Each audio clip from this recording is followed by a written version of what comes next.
Oh, shit, it's Saturday night, and I don't want to hear anything. The big guy's got the eggnog latte rolling at 7 o'clock in the Lord's time zone. I'm going to be up all night just sitting there being like, what do I do with my lineups? I'm going to be doing some real tweaking night. You shouldn't be having 4 shots of espresso this late at night.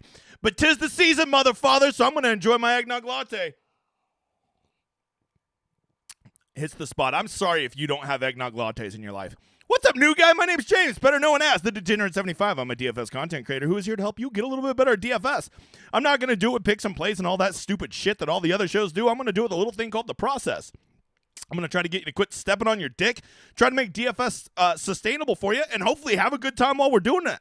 If that sounds interesting, hang around for the next 30, 45 minutes. Hell, do me a favor and toss the question over in the chat. Max of 2. If you ask more than 2, I will kick you in the dick and then kick you out. Also, don't forget to hit the like. For every 50 likes we get, I will be doing a drawing to build a lineup with me. So get over there and do it. And if you really like the cut of my jib, new guy, check out that schedule right there. I do this show every Saturday night, 7 o'clock. That's in the Lord's time zone. I also do a Monday and Thursday show called Showdown Hoedown, where you won't believe this. We break down Showdown. I do a preview show every Tuesday with Tambo. We'll be back on my station this week. And I do golf and college football and NASCAR. I do everything, okay? I'm a bit, some people respectfully call me a whore. That's what they call me. So, once again, for every 50 likes, we will be drawing. I will also be doing a wheel spin for all of you that liked and retweeted over on Twitter. So, let's give some tickets away and let's go win $1 million. Speaking of which, let's go talk contest selection.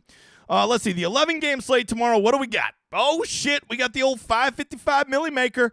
Look, if you're going to play a Millie Maker, if you're just a sick degen motherfather and you want to play a Millie Maker, first of all, you're never going to have my blessing. Even if you won 50 max it, it's still a losing proposition. I mean, outside of hitting $1 million once every 5 years, it's a losing proposition. But here's what I'll tell you. If you want to be a real slappy, at least go play on the 555 because you only got to beat 5,000 people. I've beat 5,000 people. I've beat 5,000 people a lot in my life, right? I have never beat 204. How many's in the other one? Do I even want to know? 100 and something thousand, I imagine. 160. I have never beat 163,000 people, not even once. So, look, the real answer is if you're trying to make your bankroll last, you don't want to be a deposit king, you want to quit burning through your money, you shouldn't even dream about these, right? This is what plebs do, right? This is the stupid person tax. This is the lottery right here. These contests right here, they're the stupid person tax. If you're looking to grind DFS, have a good process, try to make it sustainable, not burn through your money every 2 weeks, and hang around long enough until you can eventually hit that monster that you will if you have a good process, then don't play in it. There you go. That's it. There's only 2 kinds. There's 3 people that's playing a Millionaire Maker. The very top end pros who have endless amounts of bankroll and have probably hit multiple Millionaire Makers, dumbasses who are just going to have a dream tomorrow on the shitter at 11:58, and then guys who are doing a free contest with me. Those are the only 3 people that should be playing in it. Ask yourself, are you any of those 3? And then there's the answer if you should play in the Millionaire Maker. All right, as always, I'm telling you, man, there's just so many good contests. If you would just scroll down here, sort by total prizes, and just start at $100,000 or less, right? When you start at like this $80, like a $5 single entry, look at this, only 12.5% to first, right? 10th place is, or 9th place is one, that's kind of a shitty payout structure. Fuck that tournament. That's not a good one. Let's look here. Let's find a better one. The $27 single entry. Here you go. So a $27 single entry, $27 to enter. First place is 1/10 of the player pool. Second place is 40% of first. So we want it to be usually 50%, but that's not the worst. And 10th place is 1/10. These are such better sustainable contests. And don't lie. If you have a great tournament tomorrow, and let's say you finish 3rd place in this, and you get $2,000, your ass gonna be out in the streets dancing naked. Don't lie to me. So I'm telling you.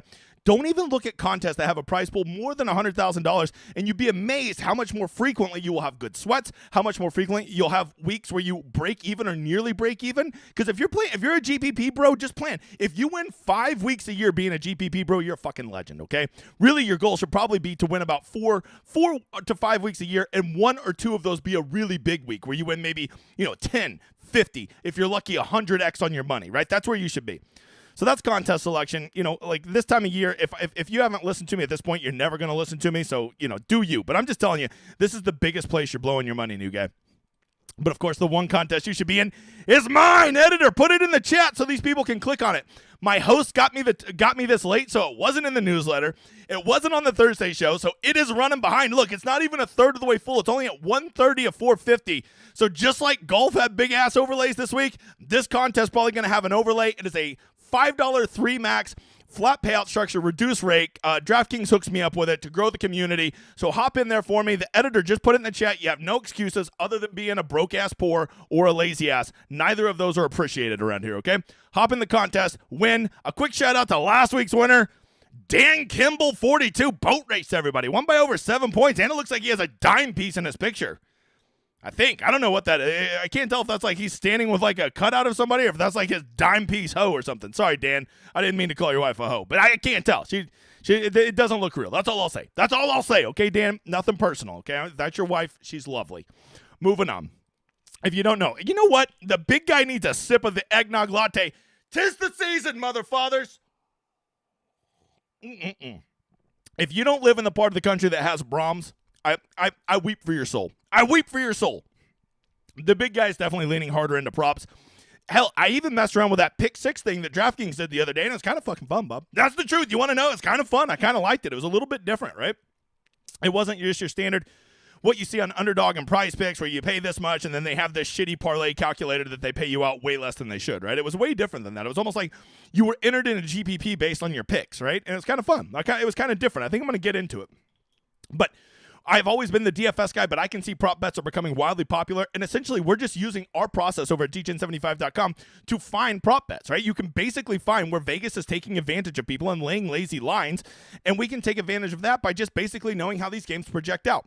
So we're doing this every show. I encourage you to track. We've been hitting 2 out of 3, like literally every show. We never hit 1 out of 3. I think legit 7 shows in a row we've hit 2 out of 3. Here's the 3 we like for this week. All right, number 1, Nico Collins, under 67.5 receiving yards. You'd be like, how in the hell? Tank Dale's out, man. Him's going to have like 300 yards receiving. No, him's not, okay? Him's got Noah Brown back, right? Hims is going to be in poor conditions. Hims is playing a good defense. This is not a great spot for Nico Collins, right? Yes, his usage may be up, but in a game that might be slow and sluggy, 67 yards is not a nothing burger, right? I think you're going to be surprised how much the ball gets spread around and how much the Texans are not throwing versus how much they normally throw. We will take the under on his 67.5 receiving yards. Number 2, you know, the big guy loves a hot dog, so you know I'm getting some Bijan in my life. A little Dijon mustard.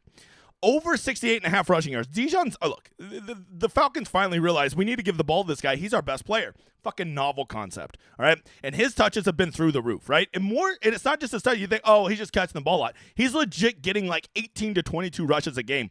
And at that volume, at home, against a weak defense, with a guy who, honestly, if you just go off raw talent, is probably one of the 10 best running backs in the NFL.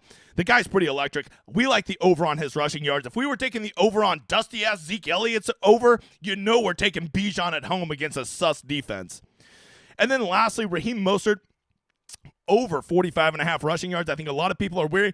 Did you see what happened last week? Old Devin Achane just came back in and took all of his plays away.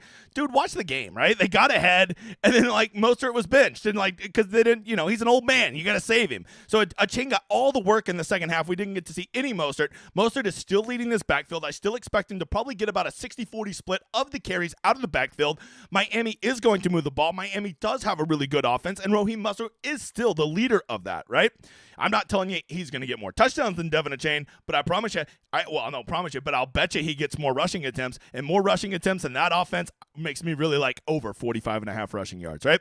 There you go. Those are our prop picks. I encourage you to go look at them, because some of those, I think one of those is like an even money bet. They're not even making you pay juice on it. Hey, did you know the big guy, the DGen75 in 2023, shit went wild, okay? The site is like epically more big than I would have ever thought it would be, to the point that I've had to bring on a team of people, and I literally couldn't do the show without them. So thank you to all of those people that are on my team. But in 2024, we're looking to expand, and I am looking to add new members to my team. If you've ever wanted to be in the content space, rather behind the scenes, helping make projections and the stone and all of those things we do behind the scene, or up front, if you want to be doing the behind the paywall streams for my members and stuff, we will be bringing those positions on. We're going to be beginning interviews in the next week, so you need to reach out to the editor. He will put his contact information right there in the chat, and he will get you hooked up. Things we're looking for. We're looking for people who really excel at prop bets. You know, the thing we just looked at, right? We're adding NASCAR in 2024. So if you really are experienced with NASCAR DFS and you think you could help the team, reach out to the editor and we will talk to you. I'm even open to bringing somebody on for PGA, but no promises there. PGA is my baby. I bet women's fucking golf this week, okay? That lets you know what a try-hard loser I am, right? And, of course, we're always looking for back-end support, right? People who can do the customer support stuff on the back end, and there's lots and lots of perks for doing this, all right? It's not going to be slave labor. You will be compensated for your time, so simply reach out to the editor because we want you, all right? That's Ron Burgundy saying that, right? Let me get a drink of the latte real quick. That shit smacks. That shit smacks. All right, moving on.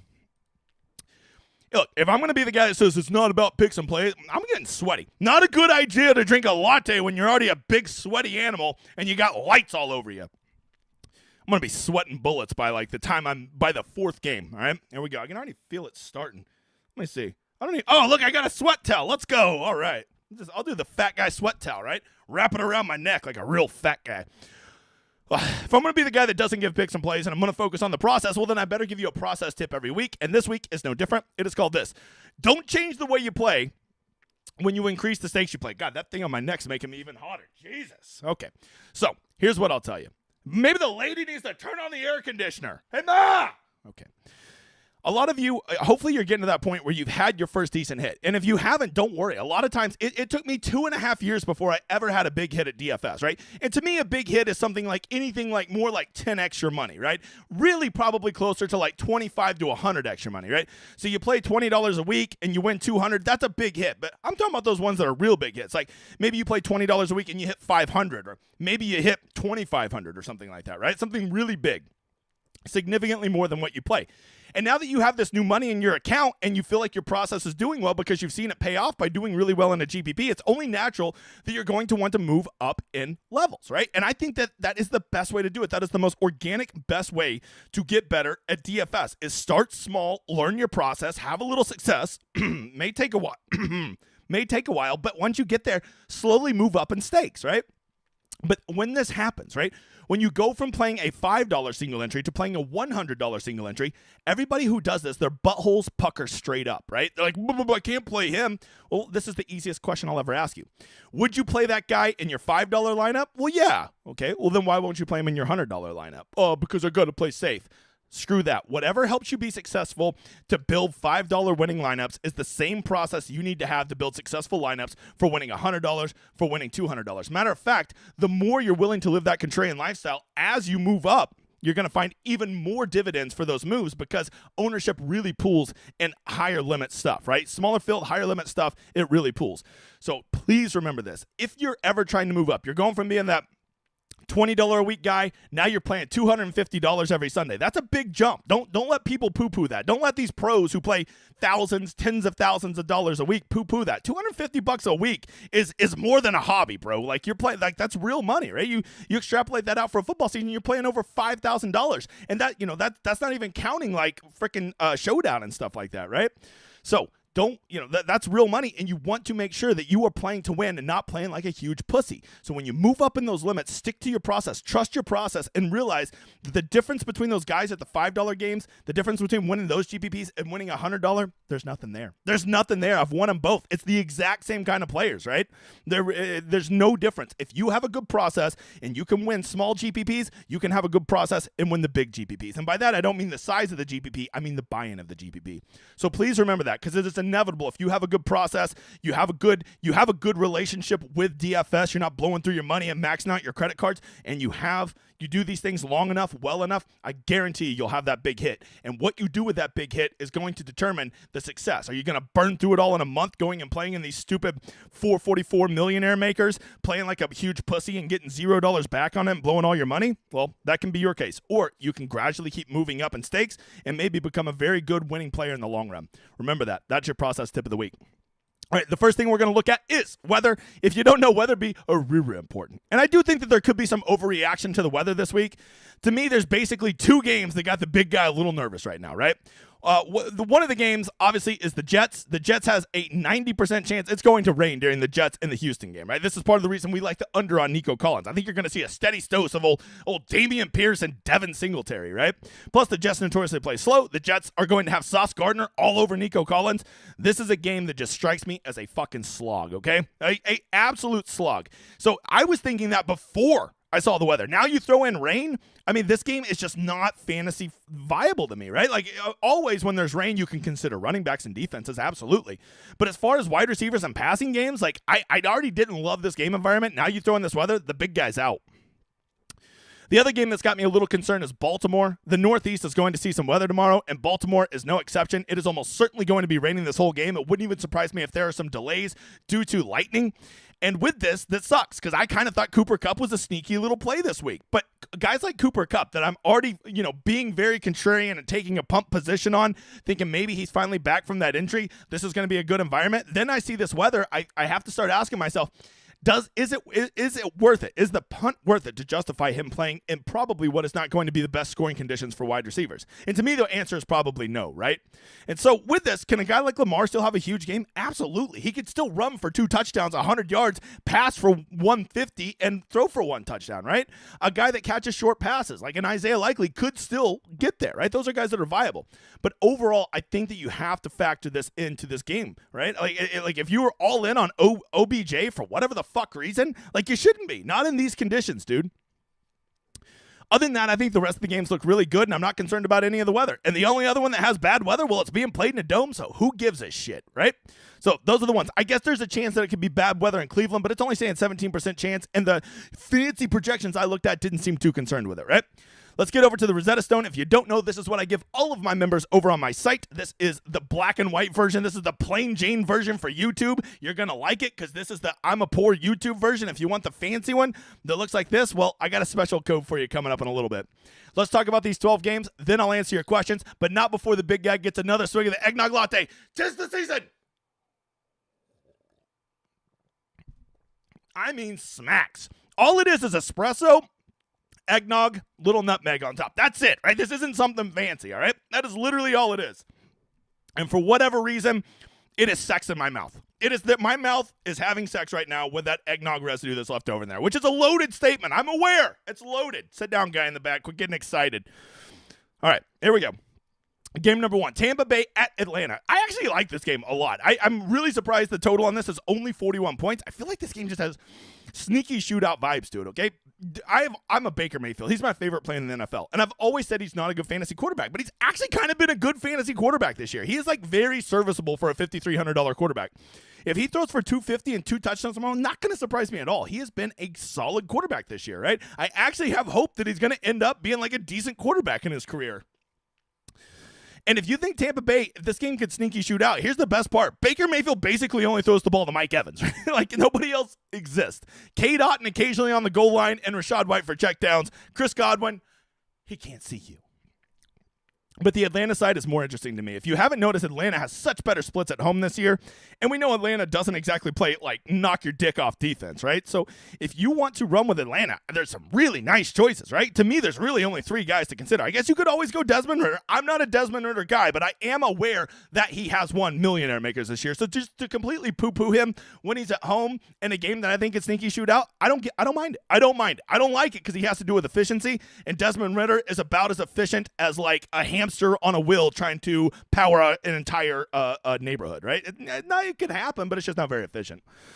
So, who I really like, Bijan Robinson, man. I don't think that I'm breaking any news here that at 6,500 he's underpriced. He has seemed to take over that backfield, and he is going to be at home in a good scoring condition. He's getting the ball out of the backfield. He's getting the carries. Hell, he even gets goal line carries occasionally. I think Bijan is in a great spot to smash here. I think he would be a tremendous run back if you're a weirdo that wants to do a Baker stack. I just choked on my own spit. Don't tell me I don't have struggles. Drake London is the wide receiver I would be considering at 4,600. He's just getting underpriced. If you think that this game is going to have any pace, he is probably going to get over 30% of the targets for that team. And of course, Kyle Pitts, he has 2 good games a year. Could this be that second one? Maybe. Those would be the 3 guys I would really be considering from Atlanta, but I'm telling you, I'm going to have a piece of this game. Every one of my lineups will have a piece of this game, as I just have a feeling it's going to sneaky shoot out. Moving over, Baltimore and the Rams. This is a game with a 40.5 point total. I think it would be quite a bit higher if we didn't have the questionable weather.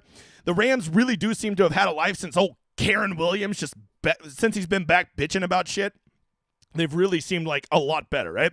Cooper Kupp, I think, is finally starting to get over that injury. I already referenced that I wouldn't mind him as a sneaky play. And, of course, Puka Nacua, that guy's a freaking animal.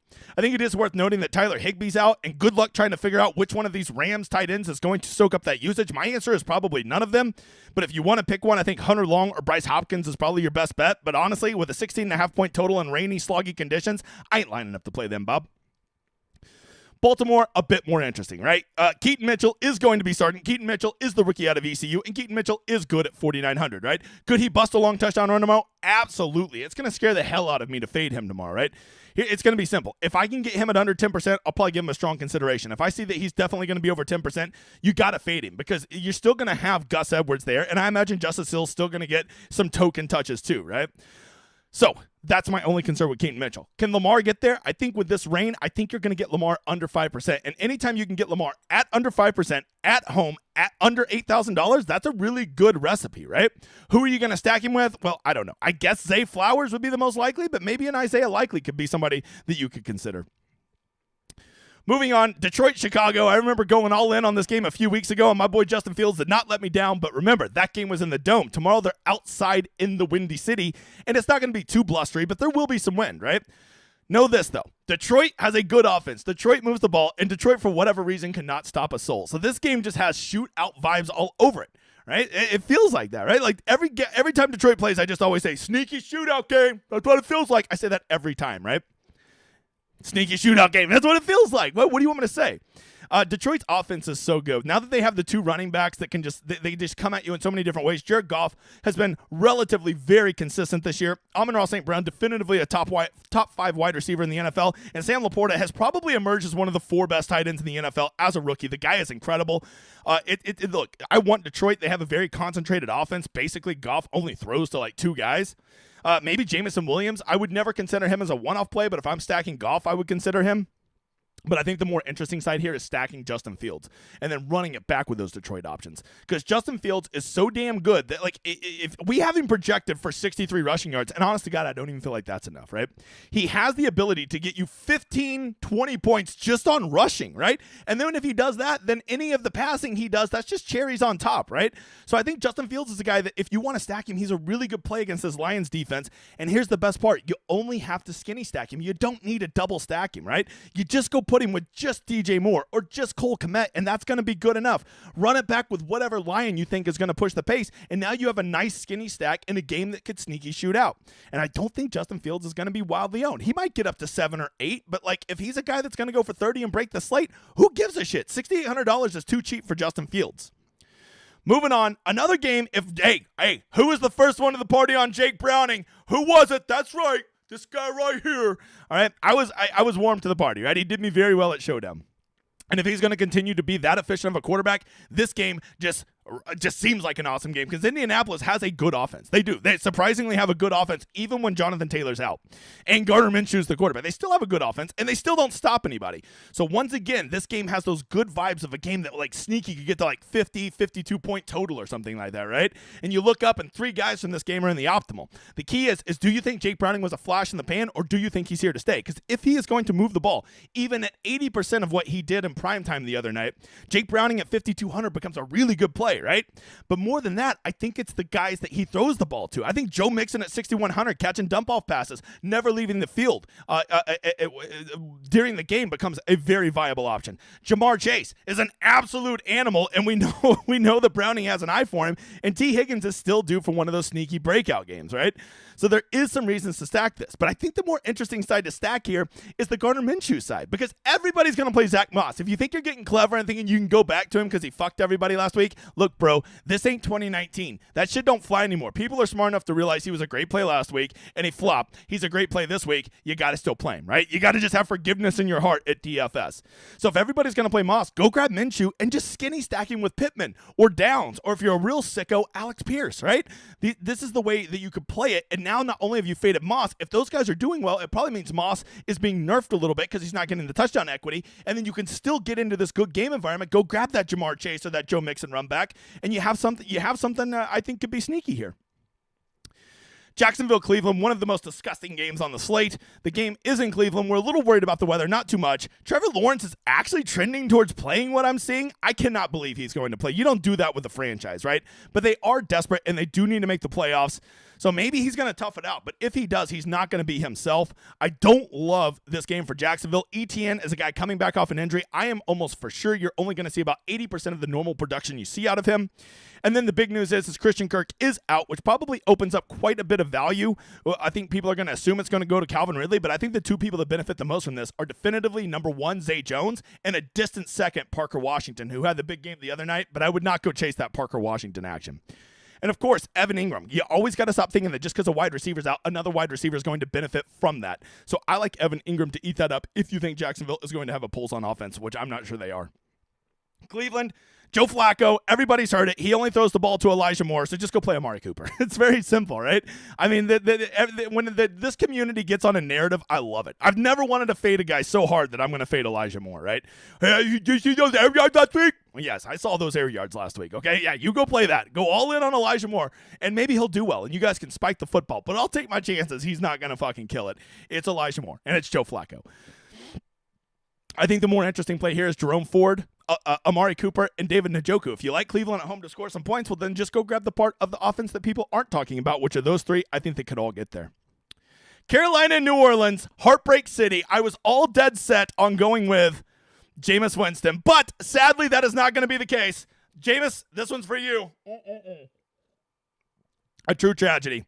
Derek Carr is going to be starting for the Saints, which sucks because Derek Carr sucks. And it really kills my excitement because Jameis has that YOLO mentality, which is what we love from a quarterback. Throw a pick six. Who gives a shit? Get sacked and fumbled. They return to the house. Who gives a shit? Let's just throw it 58 times. That's fantasy points, right? So with Derek Carr being back, it makes things interesting, right? Because there is a decent chance Taysom Hill is going to be out. I think he's a true 50-50. And if Taysom Hill's out, I think that really increases the value of Derek Carr because he's not going to get nerfed every time they get inside the 5. Maybe he can throw a fucking fade to Chris Olave for once, right? I think the other one that really benefits from this is Alvin Kamara. If Alvin Kamara is going to be getting the carries inside the 5, that dramatically increases his value and probably makes him not as good of a play as CMC, but at least in the same range as him, right? So if Taysom Hill's out, I think you got to give a big bump to Alvin Kamara here because Derek Carr is going to be checking it down and throwing to him. Alvin Kamara could get the goal line carries, which has been his biggest deterrent on why not to play him.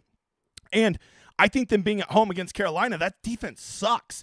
So there's a lot to like there. And then Chris Olave and Juwan Johnson, I think, are two guys that would also benefit from Taysom Hill being out simply just because, they're going to be on the field more, catching more passes, right? Bryce Young for Carolina, the guy sucks. I think Chuba Hubbard and Adam Thielen are going to be guys I would consider as runbacks if you want to do some weird New Orleans stack. I'm not chasing Mingo. He did me fine last week. I'm done. I'm out on Mingo. You go play him, Bob. Houston and the Jets, we've already talked about this game. The weather is very concerning. The Houston guys are overpriced. The only ones you would really consider playing are overpriced. Singletary and Pierce. Pierce is definitively a better running back than Singletary, but they still give Singletary half the snaps. I'm out on Houston. As far as the Jets go, I think Breece Hall at home is always interesting. And Garrett Wilson, if this wasn't rainy, I would be in on Garrett Wilson, right? Zach Wilson will force him the ball 12 times tomorrow, right? But maybe in the rain, we won't expect like an 80% catch rate. So, we got to wonder what his upside is. I've still considered playing him. If I see anything that rain lets down, I think Garrett Wilson and Breece Hall are the two pieces of this game I would be most interested in grabbing.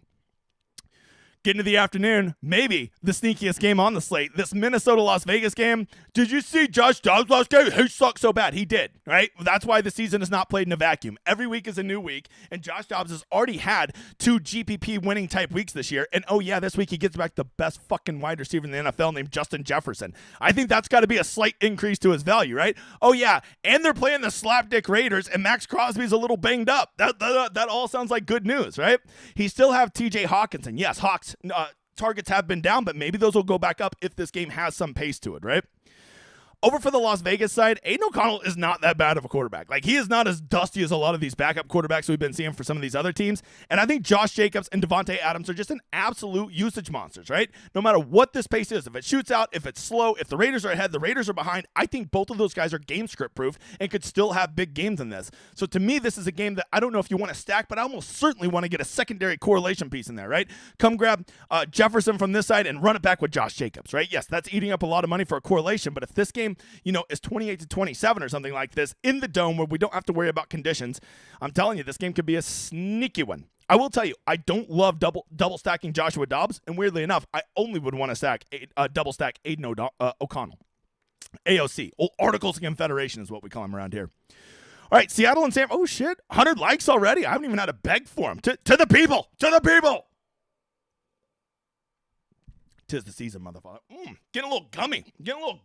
I kind of like it. I kind of dig it. Seattle, San Francisco. San Francisco's probably going to beat the shit out of Seattle. But remember the last time that nobody gave Seattle a chance, they went into Dallas and played them to the very, very end. I mean, the very, very end. So be careful of that. I think if you think that Seattle can push this game at all, you're going to just have to load up on 49ers. Right? Their offense is just too damn good. It is so efficient. Brock Purdy at 6,500 is still laughably too cheap. Hell, Christian McCaffrey at 9,200 is still too cheap, right? Ayuk at 6,900, too cheap, but it is nice pricing. Debo at 68 is probably about where he should be, but we've already seen the guy still has 30-point burgers in him. And then George Kittle under 6,000 is laughable. The guy is going to go for 30 points this week. He's going to be 20% owned, and when you don't play him, you're going to be just like me. You're going to be dead as fuck, okay? So, who from Seattle can get it done? Well, if Seattle is going to find success, you got to remember both of the running backs are a little banged up. It's probably going to come down to Geno having a good game, just like he did on that Monday night game or whatever it was against Dallas, right? So, in those cases, who usually does well? Well, I think there's Metcalf, I think there's Lockett, and I think JSN, old Jackson Smith and the Jigba, are all very viable options. But I think you only really want to commit to this game if you think Seattle can score 17 or 21 and keep San Francisco being aggressive into the fourth quarter, and we're not seeing whatever slapdick running back from San Francisco eating up carries at the end of the game as they're already up 21 points, right? So be careful of that. Buffalo and KC, the game that you're going to feel like you're doing so good. Look how good I'm doing these GPPs. I'm winning like $1,000. And then this game's going to start. And your ass is going to Michael Jackson moonwalk backwards because the people are going to have a ton of equity in this game. And we've seen it. When these two teams play, what's the lowest this game could possibly be? Like 24-21, right? And they just seem to go off versus each other, right? They have these big games. Game is in Kansas City. The weather's going to be relatively nice for December in Kansas City.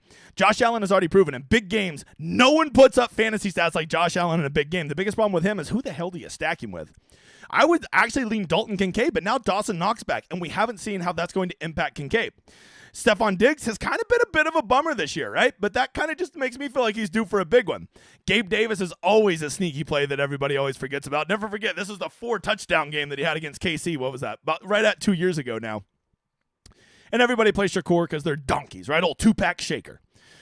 James Cook is a guy that I want to play to get a part of this Buffalo offense, but honestly, I feel like he's kind of not that good.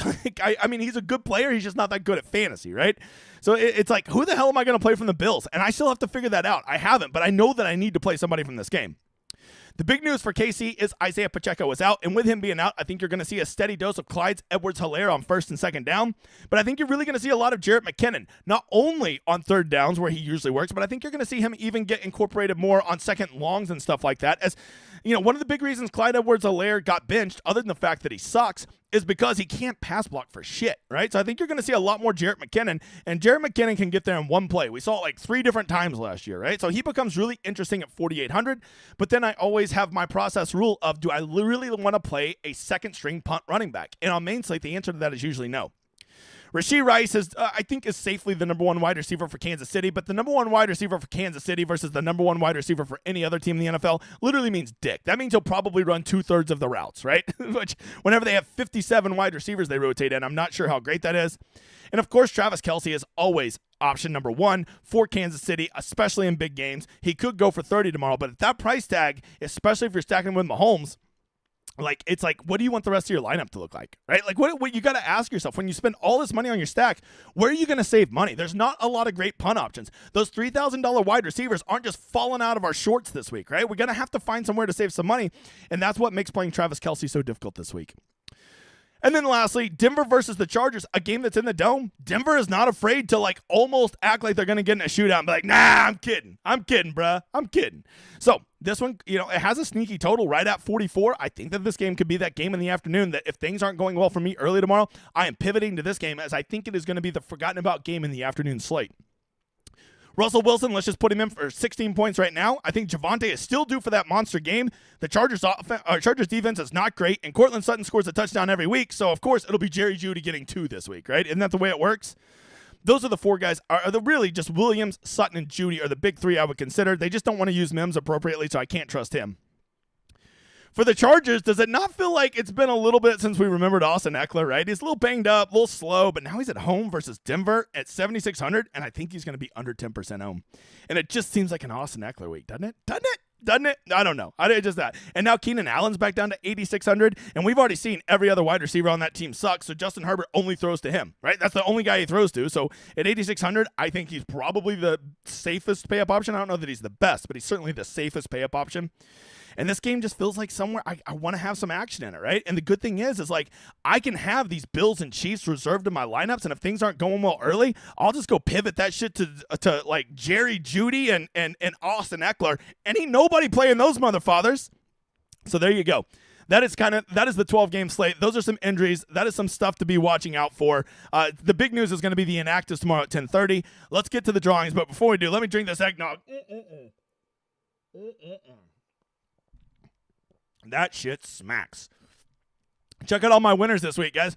Just on Thursday Night Football, this Thursday, it's not even on this one. We have 4 more guys hit over 5 figures. Absolutely insane.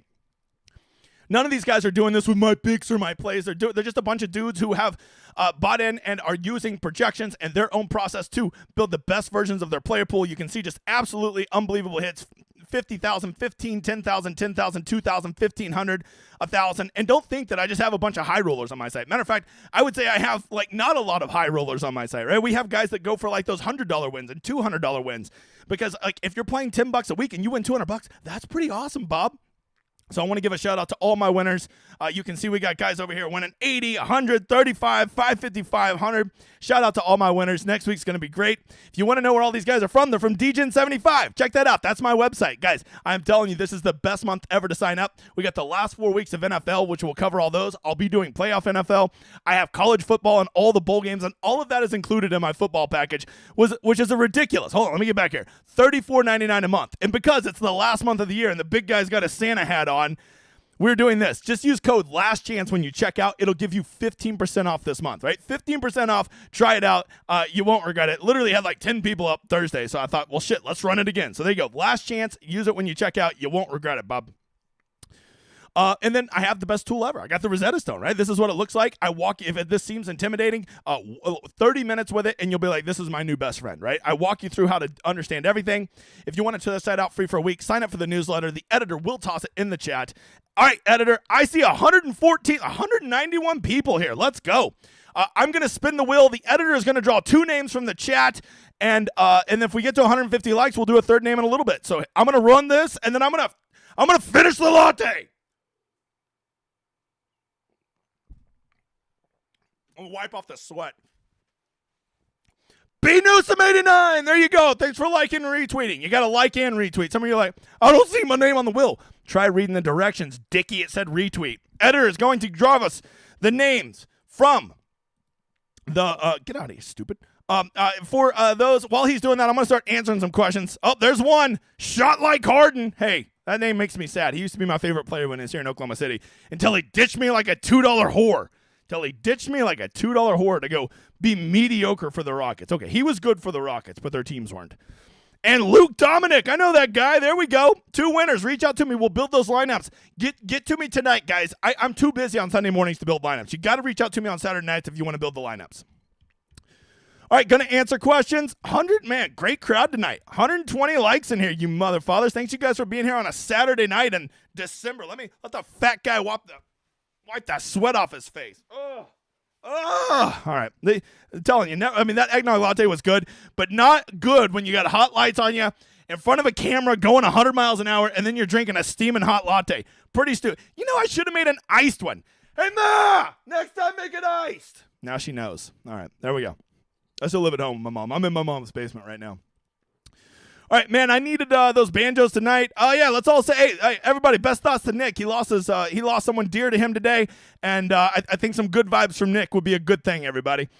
We're with you, Nick. let's see. Been looking at this thing, and I really only like the late games on this slate. Yeah, I that's where I'm at, Brett. I like the late games so much more than the early games, but I also realize that we need some pieces in those early games to get an idea of how we're doing so we can plan the afternoon appropriately, right? I will probably be about 2/3 of my player pool will be afternoon guys. That's where I'm at too, Brett.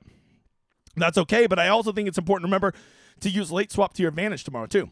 Feels like a Lamar Jackson weekend. I can get there with old Lamar, but here's the problem. Like, he's not the easiest to stack, right? Especially if it's going to rain. I can literally see him rushing for 3 touchdowns tomorrow. Do you like the Riddler stack this week? I mean, I never like Riddler stacks, but he's won GPPs before, so maybe I'm not the guy to ask. When he's at home, I guess he's always worth a consideration, Tweezy. That would be my answer. Will Fields nuke? Look, this is the best thing, Sprite. When you play Justin Fields, it's very easy. He's going to go ape shit tomorrow. He's going to suck balls, and that's what you want at GPPs, right? Russell Wilson smash spot? You know, I would never play Russell Wilson, but if things are going really poorly for him tomorrow, and I have my quarterback, you know, like whoever, let's say I'm playing fucking Brock Purdy, I would switch to Russell Wilson and try to get some leverage in the afternoon. So I think this is the one time all year he could score more than 25 fantasy points. Since so many cheap QBs and RBs, expensive wide receivers, can we pay up at quarterback and running back and go cheap at receiver? Yes, you definitely can, but here's the problem. I don't see a lot of great punt options at wide receiver. If you know I'm panicked, tell me. With the season winding down, what team looks to be more creative offensively? You know, I actually think the Falcons have been getting more creative. I mean, just using their stars more has made them seem like they're getting more creative. So that would be one that would interest me. I think another team that you could see open up the playbook, maybe as Jake Browning gets more comfortable, maybe they trust him a little bit more this week. So those would be some. The Bengals have a lot to play for. The season ain't over. They could still make the playoffs. Is Fields naked a decent strategy? I never like to run my quarterbacks naked, but if I'm ever going to do it, it would be this week with Justin Fields or Lamar Jackson. Do you think Justin Fields, DJ Moore, Cole Kmet with a? I don't think you need a double stack him comment, God. I think just one, just skinny stack him, which means stack him with one guy. Texans versus Jets D. Don't mind it. I think either of those defenses are great. I would prefer Jets D, which is a weird. I don't normally like the Jets D, if you know what I'm saying. I spend way too much time making rules using the solver almost every week. I miss out on the rule I should have used. Is there information? Yeah. So first of all, just come try the big guy out for a week, Chad. Every Sunday morning, I sit there with my big guy streaming, and I build my lineups in front of him, setting all the rules, showing how those rules will affect my player pool, showing how it will affect my builds, and most importantly, showing you how to deal with whenever the solver starts acting up because you've put too many rules in it, right? That would be the best advice I could give you. Plus, you're not a poor. You can afford big guy. I know you personally. Running my optimizer night. Curious how much you dabble with the variance. Yeah, so I usually put variance around 20, right? Because I care more about my player pool exposure than I do about just completely trusting the projections. Projections are part of the puzzle, but they're not the only part. So I do like a little variance in there, right? Moss bounce back week, yes, but we're not going to be the only ones that realize that. Will playing Kieran Williams result in a swift kick in the nuts? Yeah, I mean, look, if the Rams are going to keep it close, I would bet my right arm that means that old complaining Karen's going to have a good game. But I don't think they're going to keep it close. So that's up to you to decide that, Doug. How vital will late game flex be considering the weather in the early games? I think it's going to be really important. It's going to be a big part of my strategy tomorrow, Mr. Optimal Fade. Seems like JSN is surpassing Tyler Lockett in primary targets. I agree. He's better. Tyler Lockett's old and dusty. Does Geno have enough volume to get them both there? Maybe. But I still think a Geno with a skinny stack, just hope that one of those guys catches 2 touchdowns and maybe 100 yards. And then, because I don't know. Even if the Seattle can keep it close, I don't see them going for like 34 points tomorrow, right? That'd be my only concern. And you're probably going to need that if Geno's going to take 2 wide receivers with him. Why shouldn't I fade both the Bills and the Niners game? There's so many options in all those teams. No, that's always a path. You just hope that you fade that game, and you know guys in that game are going to score, but you just hope they all have like 15, 18, 21, 16, all these solid games, but no one has those great games, right? Problem is recently those big shootout games, it's like 2 or 3 guys are just going nuke, and you have to have them, right? What percentage of lineups will be high-priced receivers? Seems very easy to get there. I'll have a high-priced guy in almost every lineup. Well, I say that. Now, there is 3 pay-up running backs I'm really starting to fall in love with. Do you think the Jets do double Wilson stack to be sneaky to go? If you're not worried about the weather, I think I like it.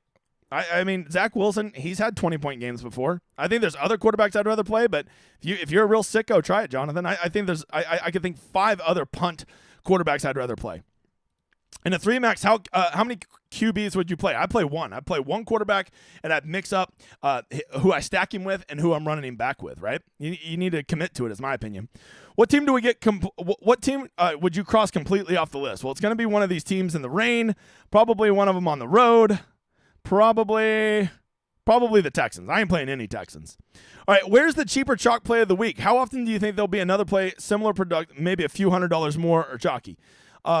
Yeah, so like when it comes to chalk plays in NFL, the chalk gets there so much more than it does at sports like PGA. So the key is I usually tend to eat the chalk at NFL, but I try to get different in how I construct my roster, and that usually consists of picking a stack that will not be wildly popular, right? All right. Do you like Justin Jefferson being his first game back still expensive? Yeah, just looking at what a couple doctors have said, I don't think this is the kind of injury where you're going to see any result in production from him, right? It's not one of those ones where they're slow to come back. So I feel pretty confident. Why not put me on the D75 team? Why not reach out to the editor and get an interview? You better have some skills. Will Chalk Moss be less chalky after Chalk Moss burn? Yeah, he'll be like 20-25%. He won't be like 50 like he was last week, but we ain't getting him at 5%, dude. Due to the weather, I'm thinking this could be a sneaky Gus bus. Yeah, I mean, I think so, but you got to remember, I think that Keaton Mitchell is taking over that backfield from old Gussie Eds. Michael says, for small GPPs, I'm thinking of a full game stack. You and Tambo discussed it a few weeks ago. Thinking of doing this? No. Look, that's actually a really good game to stack, right? Go get 5 guys in that game. Go run a quarterback and maybe how about this? Minshew, Moss, and Pittman, and then run it back with Mixon and Chase, right? So you are totally committed to that game, but if it goes crazy, you could get there, and those guys you would actually still probably be able to afford some decent pieces with that game because not all of those guys are crazy expensive. Or you could take Pittman down to Downs to make it even more reasonable. Pumpkin Swag says, how do you feel about running naked quarterbacks in single entries? I'm just not a naked guy. I'm not a naked guy. I don't do it. Most underrated game? I'm going with the Raiders and the Vikings. That's the one for me, old Dicey's. So should we put Bijan and Mostert on a hot dog? I don't know, Steven, but I like that joke. Well played, sir. Well played. What full game stacks would you consider? I mean, I've went over a lot of them. I talked about all of them. There's a lot. You know which one I wouldn't? The Browns. There you go. Fields naked. I'm out. Let's see. Andrew says, Vegas is usually never wrong. Do you typically use player props to help guide your DFS player pool? I do, right? That's part of what we do when we're making our projections. We're looking at where they project, right? That's and then we're also adjusting things like tempo and pace and weather and all those things. That's how you make projections. So yeah, that's definitely in there. Moving on. If Gino is out, would you consider Locke? He reminds me of Winston. Yeah, I do agree that Locke does have a little bit of don't give a shit in him, right? Now, would I lock him? I don't know about that. But yeah, look, if you think that they're going to keep up, he has had some success in the NFL ranks. Not a lot of it, but he has shown the ability to have good games if he's in the zone. If the weather holds off, does the Bears-Lions game have a sneaky shootout potential? It does. Already answered it, bruh. Watch the show. All right? Watch the show. What's the latest you drink in that cold brew? Oh, never past noon. If I drink it past noon, the big guy's going to be all over the place. That's probably going to get clipped. Does Dawson Knox being active tomorrow worry you? Yeah, I am nervous. I just don't really know how to handle it. I don't know how to handle it. Do the Texans win the Super Bowl and Stroud win the MVP? That was your question. That's what Shot with Harden won the fucking drawing for? Get the fuck out of here with that stupid fucking question. Any revenge narratives this week? Any players or coaches? Yeah, I mean, I never buy that shit. So honestly, I haven't even looked. I don't buy that. Unless it's like something epic like Tom Brady where he gets to he can audible to throwing touchdowns in the fourth quarter up 28, then maybe I'll buy it, but I'm not for the most part. Was that the first time we've heard residue on the stream? Possibly. I don't know. I have a pretty big vocabulary, bruh. What is the highest money stack in a smaller field contest? 200 entries. How important is a run back? If you think, look, if you want to run 349ers tomorrow, you do not have to have a Seattle Seahawk running back, right? That's why on the Stone, we label games that we think could be a blowout, because if you think it's going to be a blowout, if you did a Dolphins stack last week, you didn't need a frickin' Commanders run back, right? If you think one team's just going to beat the shit out of the other, don't worry about a run back, right? You only want to worry about a run back if you think the game's going to be competitive. Any concern with Dobbs coming off of a 4-interception game? Nope. Here's my concern. Can he do any worse? Nope, he can't. There we go. I'm fine. What's the big guy's favorite coffee? Starbucks cold brew. I don't know. That eggnog latte is pretty damn good, bub.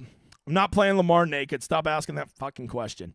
All right, between running backs and wide receivers, which groups are most likely to eat chalk? Which do you want to pivot more? Between running backs and wide receivers, which group are you more likely to eat chalk? I will always eat running back chalk before I will eat wide receiver chalk, as there's so many more wide receiver options, and they are dependent on the quarterback getting them the ball. All right. Wow, look at this Michael Lemon guy just spamming the chat. Jesus, somebody put some brakes on this ass clown. All right. Is Browning Chase stack too cute? No, I don't think so. I don't love it. It'd probably be about my 5th or 6th one I would consider. But if he plays like he did last week, get that motherfucker in there because he looked real good. Real good. 130 likes. Good. You guys are doing the Lord's work tonight. If T-Law is active, juice worth the squeeze? I don't think so. I think that ankle injury is really going to slow him down. You're going to get no rushing out of him. I think you see more sacks, and I think you see them run the ball more. I think he would be the hardest of hard fades if he plays. Plus, he's already, he already kind of has it in him, just be kind of milquetoast, right? So now I got to factor in that he's like gimpy and milquetoast. I'm out. Season, is it smarter to go passing game KC versus Bills? I think CEH is going to be a popular choice, though. People need that punt option at running back, and they want a piece of that game. So that actually makes me less likely to want to play him, right? Let's see. Thoughts about playing Kelsey with Mahomes. You can do it, man, but you're going to need 65 points out of those two. 65 points, right? And that's a big ask from one quarterback and one pass catcher, right? So just know that. You're going to need 65 out of them. I guarantee it. That's at a minimum. Better defense special teams to play. Bears or Bills? Jesus, who cares about that? Bears at home are always interesting. The Bills? No, it's in Kansas City. So I'll go Bears. Goff's stupid. He can throw some stupid passes. Tight end in the flex week, if you need to save some money and you want to pump with somebody like Brevin Jordan, I don't mind it because just looking at the wide receivers I saw this week, there was not a lot of guys down in the low 3Ks that were tickling my fancy, Bob. Thanks, DJ. Any best ball sweats? Yeah, I got one that's really rallied and it's doing good. And it's this crazy Lions Cowboy stack. I think it legit has 6 or 7 Lions and Cowboys in it. Has 6 good running backs on it. So there's a lot to like. The wide receivers are a little thin because Mike Williams got hurt, but I really hope that one squeezes through because we have a chance. I didn't get as many in this year as I wanted because, content. When is the ranch water making comeback? Not till after Waste Management. I know when I go to the Waste Management in February and meet all you guys, I'm going to be getting shit-faced drunk for 4 days, so I'm trying to save my liver until then. No drinking until then. Eggnog and Hennessy is the way to go. Well, if Hennessy means espresso, I agree. Do you think that the late game slate will be the chalkiest? Without question. Favorite punt wide receiver? I don't do that shit, Steven. Get the fuck out of here with that question. All right, would you fade the bad weather games except for defense? No, I think you can play running backs, Pumpkin. I think running backs are okay in those games. Why do I always consider Baker stacks? That's easy, Nick. OU is the greatest school of all time, and you love all OU players. That's the easiest answer of all time. If you're gonna ask real questions, okay? Come try the big guy out. Giggity. I don't mind that comment. All right, paying down at tight end this week just feels right. It does, Brock, but I got to tell you, I like some of those pay-up tight ends, right? Kittle, Hawkinson, Laporta. I get there on all those motherfathers. Is a 49er onslaught a bridge too far? No, if you want to run 3 49ers, if you want to go Brock, McCaffrey, Ayuk, and Kittle, I don't hate it. I don't hate a shit. Run their defense, too. Get crazy with it, Bob. Especially if you're playing in smaller contests, that onslaught a lot of times can be the best strategy. Remember, the bigger the contest, usually the less correlation that there's going to be in the winning lineup. The smaller the contest, usually the more correlation there is, right? Those game stacks make a lot more sense in smaller field tournaments. Texans defensive chalk, I hope so. I'll fade them. Do you play any Showdown on Sundays? I usually don't. I'm so worn out by that time, Oliver, I don't get around to it. That's just the truth. I don't think I've played Sunday Night Football except maybe twice all year. Travis Kelce feels like he's going to be super low owned. I got him at 15 or 20%. So I thought he was going to be low owned, but when we ran our ownership today, he was showing up a lot more than we anticipated. Kincaid plays like a wide receiver. Yeah, he kind of does, but now that Knox is back, we don't really know what his role is going to be, right? Let's see. Jonathan Bowen getting all his messages deleted. What'd that guy say? What the hell did that guy do, editor? Did you put him in his place? What was meant to be in timeout, not deleting all past messages. That was meant to be a timeout. Oh, okay. Jonathan got a timeout. What a motherfather. Ha, ha, ha. What'd he say? What'd he say, editor? What did he say? You want me to kick him in the dick for you? What'd he say? I'll fuck him up for you. AJ Worse. What's up, my man? Leader of men. Could you play Laporta naked? Yeah, I think so. I think he's a decent one-off. I think, like, I'm telling you, that's a really good range for tight ends. Him, Hawkinson, and Kittle all right there. Feels like almost one of them is going to break the slate tomorrow. I wish I knew which one it was going to be, so I didn't have to guess. Starting a lineup with 2 of the 3 running backs this week, figure it out from there. Yeah, I mean, I always start with my stack, and then I usually keep a pretty tight running back core, and then just kind of rotate those running backs in those lineups. It's usually how I do it. All right, great crowd tonight, you mother fathers. I thought people were losing interest in NFL, not based on this stream. Thank you guys for being here. Thank you for hitting the chat. Continue to tell your friends about it. Petrini, that is 3 questions. I've warned you. Quit asking more than 2. And that is all I've got for you. Thank you guys for being here. I will see you again. When will I see you again? Monday for the Monday Night Showdown Hoedown. I will talk to you guys later. Thank you for being here. We'll see you next time. The big guy's got to go wipe down from that eggnog latte sweat. Merry Christmas. 3 weeks early. 2.5 weeks. What the fuck ever. Good night, guys.